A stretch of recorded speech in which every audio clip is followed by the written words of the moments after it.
On the night of Friday the 21st of November just last year, in Jackson Township, New Jersey, a 22-year-old Rutgers University student named Mortimer Wortman was captured on surveillance footage getting into a car before he would seemingly vanish without a trace. As somebody who commuted to school, his sudden disappearance immediately raised alarms, especially after it was discovered that his own car had been deliberately left behind in the parking lot of a regional day school in Jackson, despite the fact that he would have needed it to get home. So, as concern quickly grew, law enforcement launched an intensive search in freezing conditions, focusing on High Bridge Road and the sprawling 12,000-acre Collier Mills Wildlife Management Area. Multiple agencies were brought in, and Morty was officially classified as missing and endangered, yet days soon turned into weeks with still no sign of him. However, to make matters worse, as the investigation continued, troubling questions began to surface. The surveillance footage confirmed that on the night of his disappearance, Morty had entered a friend's vehicle around 10:30 p.m, and according to his family, that individual would refuse to assist in the investigation. Flyers circulating in New Brunswick would later state that Morty was last seen with a man named Adam Zaluk of Staten Island, a detail that has fueled intense public concern and scrutiny, especially given his lack of cooperation in the case. But despite his criminal past, with charges including unlawful weapon possession and threat to kill, the police have held off on making any arrests at this time. So with this in mind, it's no wonder that the wider community have started to question the efforts of the authorities, especially given the disproportionate racial demographics of Jackson Township, as well as its controversial history, with many claiming it to be a sundown town. However, with Morty now being missing for almost 2 months, with no arrests, no confirmed answers, and a family growing increasingly desperate, it's no surprise that they are only left to wonder: what really happened to Morty Wortman, and who could be responsible?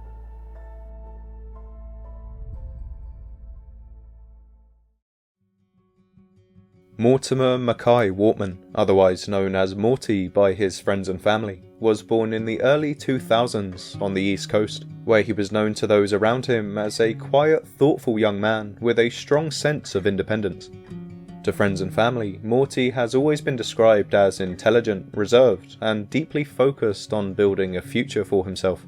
He is a commuter student at Rutgers University, New Brunswick, which was a decision that he made that requires discipline and routine. Unlike many students who choose to live on campus, Morty would balance his academic responsibilities with life at home, regularly travelling back and forth. Family was an important part of Morty's life. He remained close with his relatives, including his brother Ivan, who would later become one of the most vocal advocates in the search for answers. According to those closest to him, it was unlike Morty to disappear without explanation or cut off contact entirely. By all outward appearances, Morty was moving forward, attending school, maintaining his routine, and staying connected to the people who mattered to him. There were no public indications that he planned to leave, start over, or vanish from his life altogether.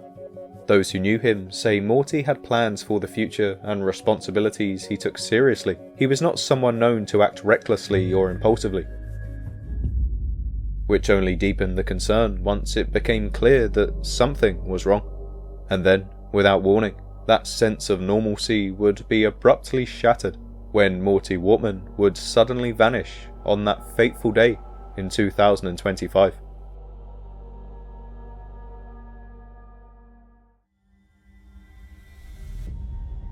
On Friday the 21st of November, Morty began his day like any other. As a commuter student, mornings were typically structured around routine, preparing for the day ahead, staying connected with family, and keeping to a schedule that those close to him had come to recognise as consistent and reliable. Throughout the day, there was nothing to suggest that anything was out of the ordinary. Morty remained in contact, and there were no known signs that he was distressed or planning to disappear. For those who knew him, it appeared to be just another normal Friday. As the evening approached, communication with Morty continued, until it didn't. Messages that would normally be acknowledged began to go unanswered. At first, this wasn't immediately alarming. Like many young adults, Morty could be slow to respond at times, and those closest to him initially assumed he might simply be busy or otherwise occupied. But as the night went on, the silence stretched longer than usual. At approximately 10:30 p.m, Morty was seen getting into another person's vehicle in Jackson Township after leaving his car parked at the regional day school. But sometime after that moment, Morty stopped responding entirely. No calls returned, no messages opened, no further contact of any kind. So as the hours passed, concern began to set in.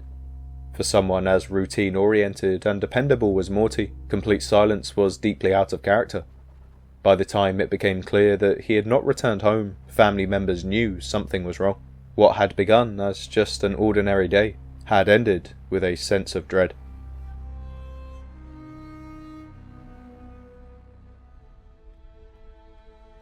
On Saturday the 22nd of November, Morty's silence had become almost impossible to ignore.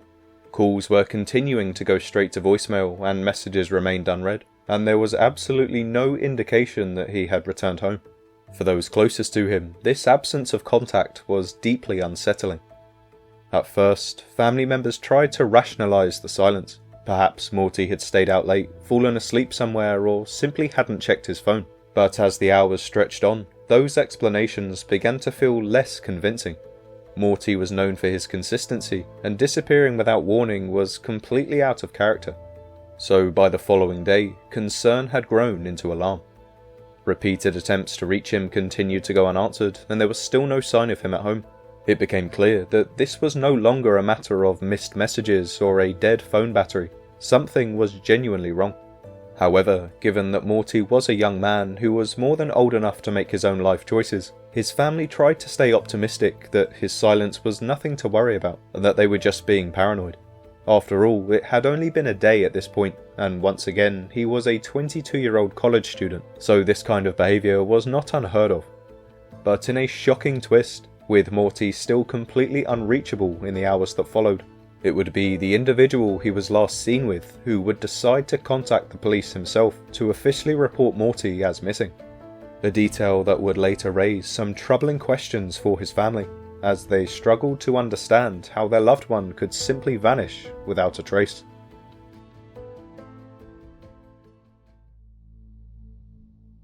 On Sunday, the 23rd of November, once Morty was officially reported missing, the case quickly escalated beyond a routine inquiry. Jackson Township Police, alongside the Ocean County Prosecutor's Office, began working to piece together Morty's final known movements, treating the situation with increasing urgency as the hours turned into days. Investigators first focused on establishing a timeline, so they immediately started speaking with local residents and businesses to see if their security cameras had caught any useful material. And to their luck, surveillance footage was eventually found and reviewed, confirming that Morty had in fact climbed into another person's vehicle around 10:30 p.m. They were also able to locate his own car, which had been left behind at the regional day school, and quickly started their examination of the scene, as for detectives, this detail suggested that Morty had not intended to disappear, at least not on his own terms.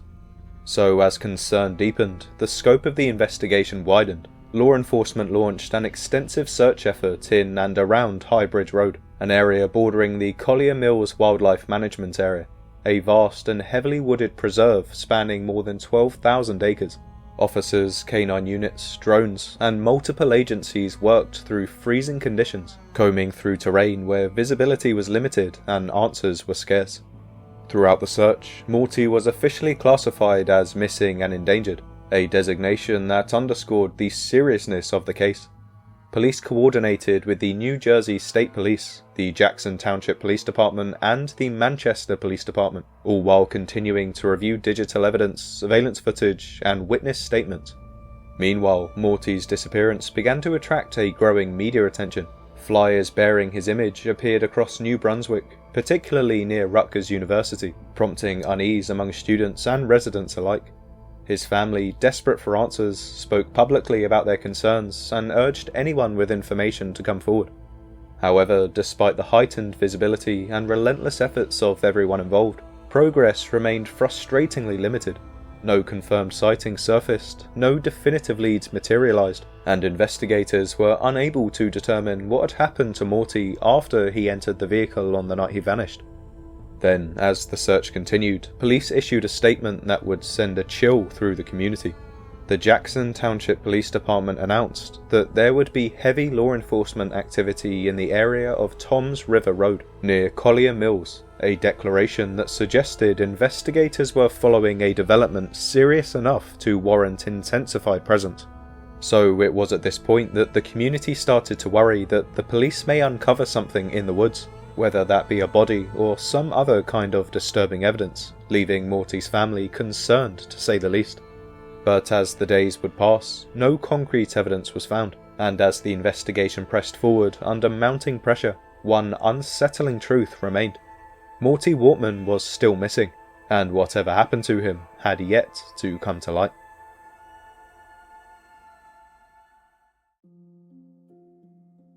By early December of 2025, just weeks after Morty Wortman vanished, his case had grown beyond a local missing person report and into a story that was capturing widespread media attention across New Jersey and beyond.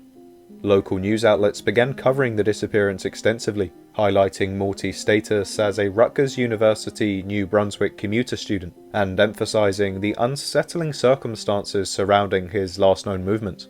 Images of Morty were shared repeatedly on television broadcasts, news websites and social media, while missing person flyers continued to appear throughout New Brunswick, particularly in areas heavily frequented by the students.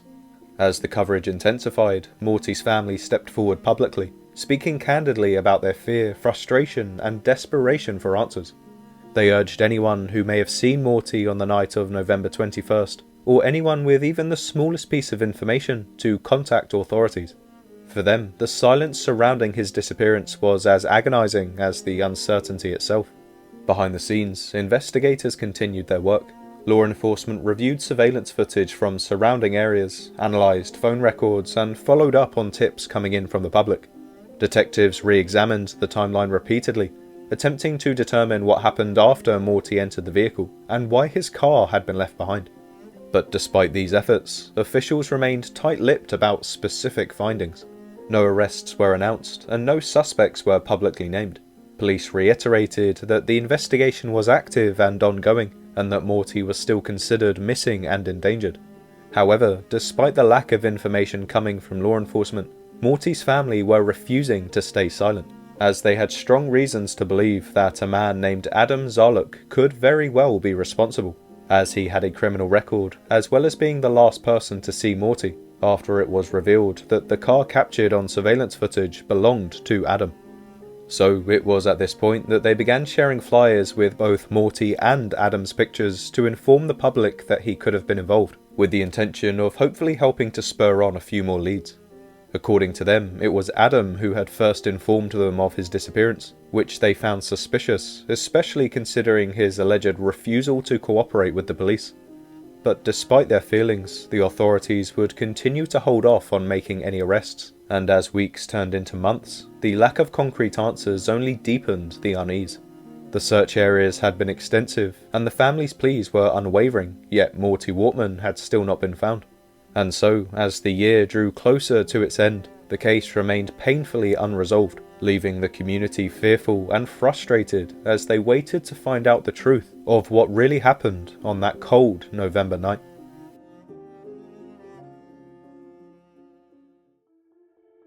Now, unfortunately, as far as the official investigation goes, this is all we know for now. Despite weeks of searching, welfare checks, and the efforts of detectives, Morty's disappearance remains as mysterious today as it was in November. For his family, the lack of answers has been agonizing, but they continue to speak out in interviews and appeal to the community, holding on to hope that someone somewhere has information that could finally bring him home. To them, it is not a matter of if the truth will be uncovered, but when. However, with almost 2 months now gone since his last confirmed sighting, and with no evidence to suggest where he might be, I can't help but feel that the likelihood of Morty's safe return is only growing weaker as time passes. So with that, let's get into some of the potential theories.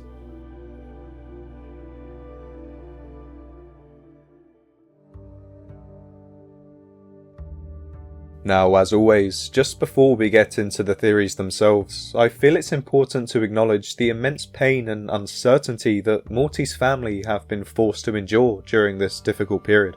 So out of respect for them, I will do my best to approach these possibilities with as much empathy and sensitivity as possible. Also, while some theories may appear more likely than others, we must remember that until concrete evidence emerges, they remain nothing more than speculation. But with that being said, one of the most widely considered explanations for what happened to Morty Wortman is the possibility that he was a victim of foul play. From the very beginning, his family has maintained that his disappearance was deeply out of character. As a commuter student who kept regular contact with those close to him, Morty was not known to suddenly cut off communication or disappear without explanation. To his family, the abrupt and complete silence that followed the night of November 21st was an immediate red flag. That concern is further intensified by one critical detail confirmed by investigators. Morty's car was deliberately left behind, and there is no evidence that he ever returned home after getting into another vehicle late that night.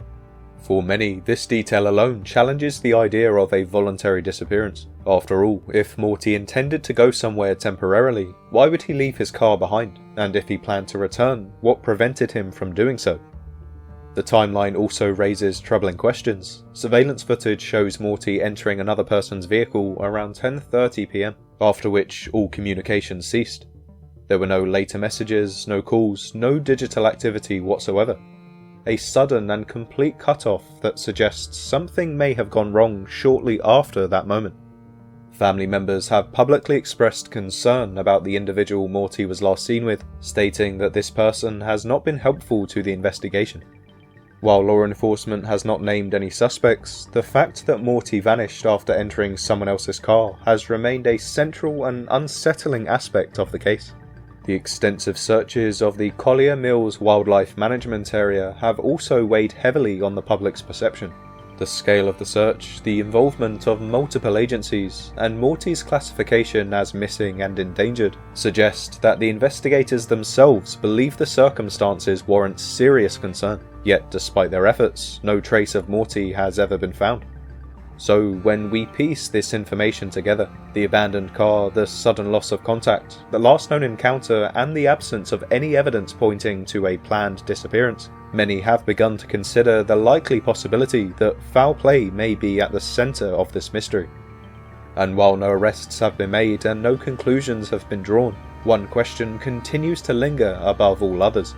If Morty Wortman didn't choose to vanish, then what really happened to him after he got into that car, and who could be responsible?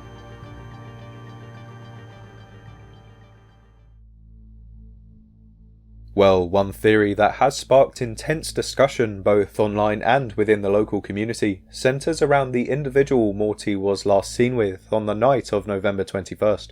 According to investigators, surveillance footage confirms that Morty entered another person's vehicle around 10:30 PM after leaving his own car behind. That individual has been publicly identified by Morty's family and on missing person flyers as Adam Zaluk of Staten Island. While law enforcement has not officially named him a suspect, the circumstances surrounding this final interaction have drawn significant scrutiny. Family members have stated that since reporting Morty as missing, Adam has not been helpful to the investigation, a claim that has only intensified public concern. But adding to the unease is the reported history between Morty and Adam. Publicly circulated flyers reference prior criminal charges involving threats, weapons possession, and property damage. While these charges are connected to a previous incident and do not constitute proof of involvement in Morty's disappearance, they have nonetheless fueled speculation about whether unresolved conflict could have played a role. This has led some to wonder whether Morty may have met with harm following an argument that escalated unexpectedly, a situation that could have spiraled out of control in a matter of moments.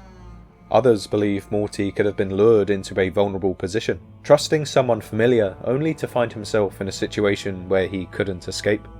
There are also broader theories suggesting that more than one person could have been involved, which might explain why no clear account of what happened that night has emerged. But if someone else does know what happened after Morty got into that car, they have yet to come forward. However, once again, I feel it's important to emphasize that no arrests have been made, and investigators have not publicly confirmed any theory involving Adam Zaluk or anyone else. At this stage, these ideas remain speculative, driven by gaps in the timeline rather than concrete evidence. But that uncertainty is precisely what continues to haunt this case. Morty Wortman was last seen with someone he knew, and from that point on, he seemingly vanished. So until new evidence comes to light, I feel we have to continue to consider all possible theories. And given the demographics of the area where Morty disappeared from, the community have also expressed fears that there may be a racial layer to this already controversial case.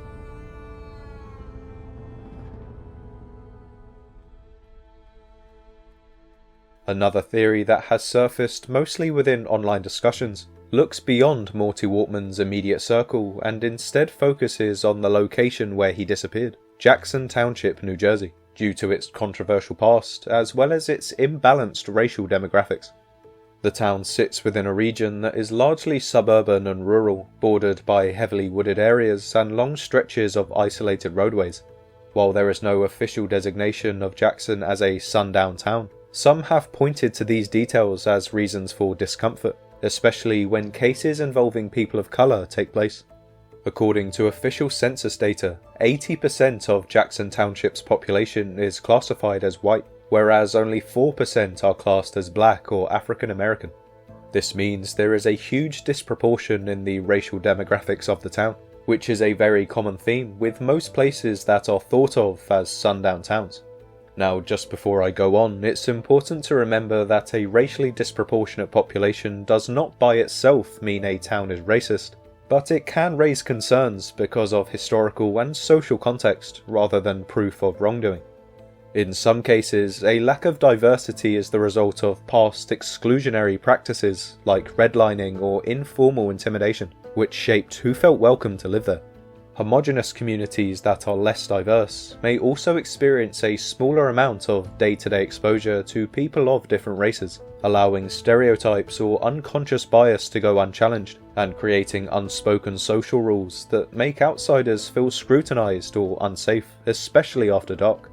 In sensitive situations like missing person cases, these dynamics can affect who feels comfortable speaking up, how seriously concerns are taken, and whether bias, intentional or not, could influence responses.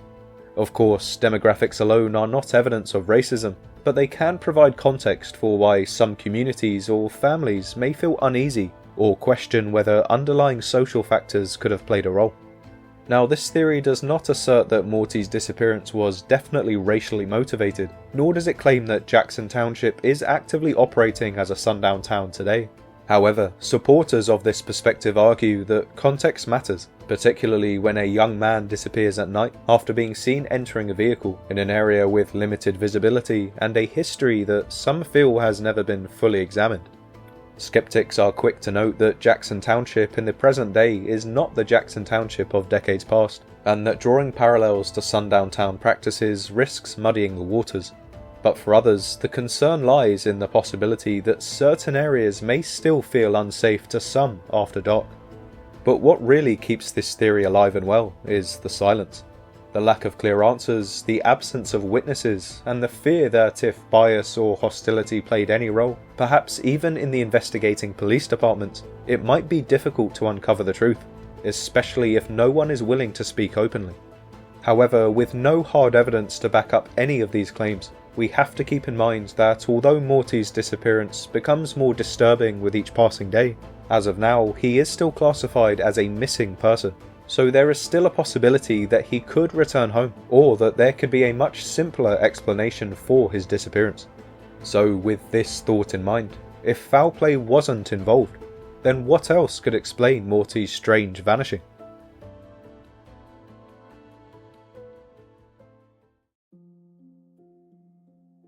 Well, one final theory that is always quietly considered in cases like these is the possibility that Morty Wortman's disappearance could have been the result of an accident or even a voluntary decision to walk away, rather than an intentional act of harm.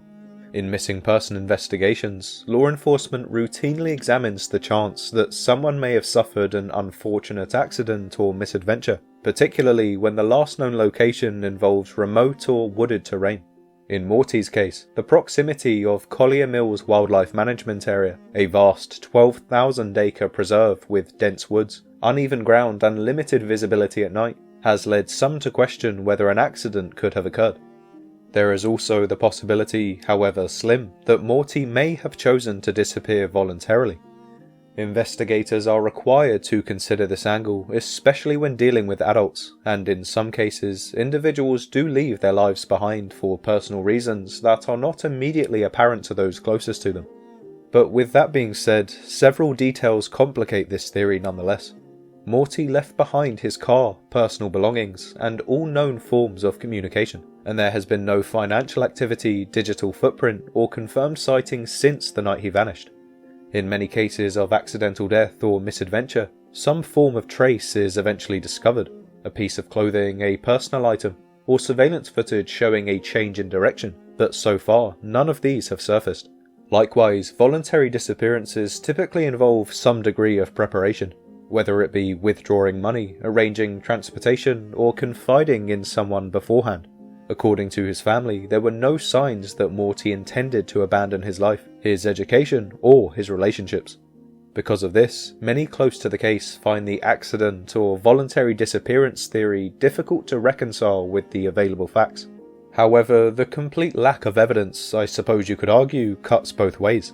It could mean Morty is somewhere unseen, or it could suggest that something occurred that has yet to be uncovered.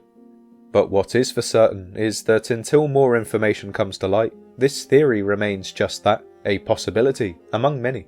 And while investigators continue their work, Morty Wortman's family is left in the same painful position shared by so many others in cases like these, waiting, hoping, and searching for answers that have yet to arrive. But in the meantime, I believe the most important thing that we can do right now is to keep Morty's story alive, by sharing information, staying aware, and supporting the search, as these acts may be what ultimately leads to the breakthrough that his family are so desperately waiting for.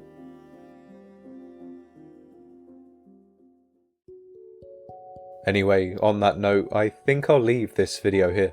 But as always, if you have any other theories of your own which you think may help explain what really happened to Morty Wortman, then please leave your ideas in the comments down below and I'll do my best to get back to you. But until then, thank you so much for watching, and make sure to subscribe to the channel for updates on this story. Also, if you would like to learn more about these types of cases, please feel free to check out the playlist on screen now, which covers the many other cases of young black men who have mysteriously disappeared under similar circumstances, some of which are still yet to be found to this day.